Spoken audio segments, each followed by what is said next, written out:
Hi everyone, I'm Julie.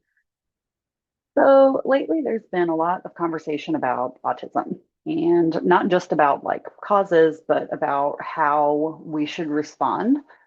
So in this video, I kind of want to look at something a little bit different, and it is not the science itself, but more about the language that we use when we talk about autism and why that matters. I think more often than we realize. I know that I've talked about this in other videos before, but I think that it's worth bringing up again.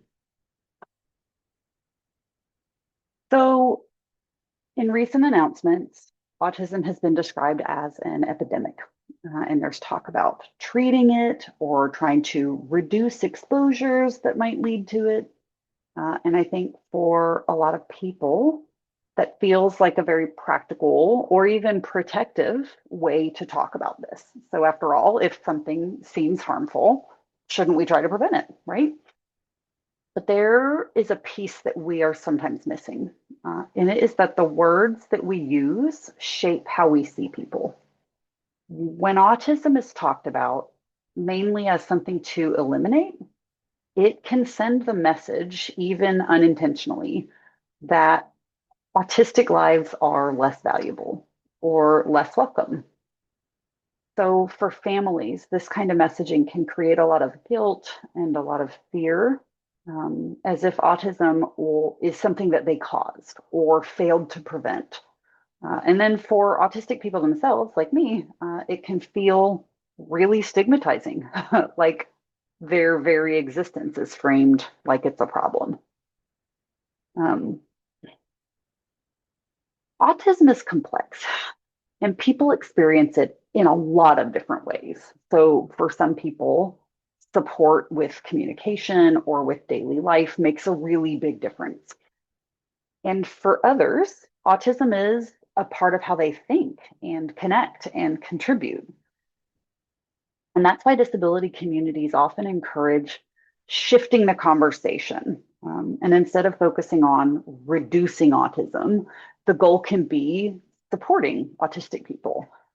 And that doesn't mean ignoring challenges or pretending that they are not there. It means addressing them in ways that respect people's humanity and dignity and recognize their strengths as humans.